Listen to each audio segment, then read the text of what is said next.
नमस्कार, हरियाणा हलचल 24x7 में आपका स्वागत है। चरखी दादरी से मैं नरेंद्र राजपूत और आज हम मौजूद हैं चरखी दादरी समसपुर। और हम आपको बताना चाहेंगे, मेरे पीछे आप देख सकते हैं 152 रोड जलेबी चौक जिसको कहा जाता है, वहाँ पे हम मौजूद हैं और बात करेंगे किसानों की। किसान काफ़ी लंबी समय से अपनी मांगों को लेकर लड़ते आ रहे हैं। उसी कड़ी में आज जो किसान हैं वो 152 के पास रोड के पास बिल्कुल रोड के साथ लगते तंबू तानकर अपनी मांगों को लेकर बैठ गए हैं। तो हम आपको इधर से दिखाना भी चाहेंगे। मेरे पीछे आप देख सकते हैं जो किसान हैं वो अपनी मांगों को लेकर यहाँ पर धरना प्रदर्शन कर रहे हैं और हम जो किसान हैं उनसे मिलकर जानने का प्रयास करें क्या कुछ मामला है। तुले हुए हमारा जो आपसी भाईचारा एक उम्मीदवार आता है तो हिंदुस्तान में ये बीजेपी एक सीट भी नहीं ले सकती। ये 400 पार की बात करते हैं तो शायद उसकी कल श्रद्धांजलि सभा है तो कल ज्यादा से ज्यादा संख्या भी आप पहुंचे। किसान बहुत बहुत धन्यवाद। तो हमारे साथ यहाँ पर कांग्रेस के वरिष्ठ नेता हैं वो मौजूद हैं, हम उनसे भी जानने का प्रयास करते हैं क्या कुछ मामला है। और जो 152 रोड के बिल्कुल साथ लगते यहाँ पर जो धरना लगाया गया है उसको लेकर हम चर्चा करने वाले हैं। भाई साहब, क्या सबसे पहले नमस्कार। नमस्कार जी, आपका बहुत बहुत धन्यवाद। जो आज यहाँ पर धरना प्रदर्शन चालू किया गया है उसको लेकर क्या कुछ कहें। देखिए, धरना 1 तारीख से शुरू हुआ था और ये धरना जब तक ऊपर से कोई आदेश नहीं आता तब तक चलता रहेगा। जैसे एसकेएम के आदेश आएंगे उसी हिसाब से धरना चलेगा और जब तक हमारी मांगे पूरी नहीं होती एमएसपी की, क्योंकि ये किसान आंदोलन पार्ट 2 है। पहले भी हमने 13 महीने आंदोलन किया था और पार्ट 2 में भी हम जब तक हमारी सरकार मांगे नहीं मानती एमएसपी की तब तक ये आंदोलन शुरू रहेगा धरना।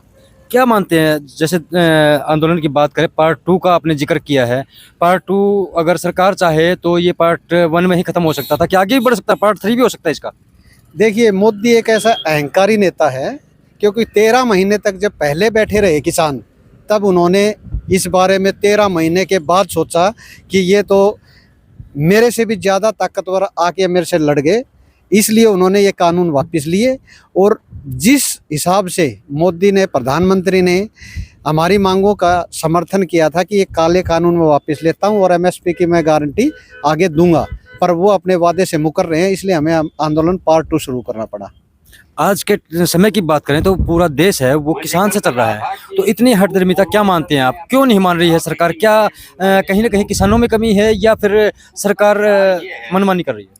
देखिए, किसानों में कमी नहीं है क्योंकि खाना, पेट में भूख जो लगती है वो सबको लगती है। उनकी जो किसानों की जो बातें हैं वो आम आदमी नहीं समझ पा रहा, क्योंकि मोदी ने, प्रधानमंत्री जो हमारे देश के सबसे बड़े नेता हैं, उन्होंने अपने जाति का और धर्म का इतना जहर घोल दिया कि आम आदमी जो भविष्य की, जो हमारे बच्चों के भविष्य की बातें, उनकी तरफ उनका ध्यान ही नहीं है। आज 2024 के इलेक्शनों की बात करें तो जल्द ही आचार संहिता भी लगने वाली है। इलेक्शनों का समय है वो कहीं ना कहीं जल्दी से नज़दीक आ रहा है, तो किस नज़र से देख रहे हैं? क्या जो किसान बैठे हैं क्या वो सरकार बात मानेगी या नहीं?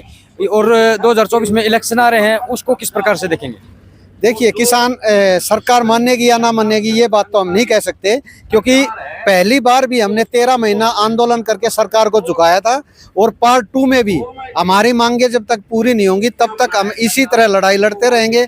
और रही 2024 की चुनाव की बात, चुनाव में अब की बार बीजेपी को हम आईना दिखाने का काम करेंगे।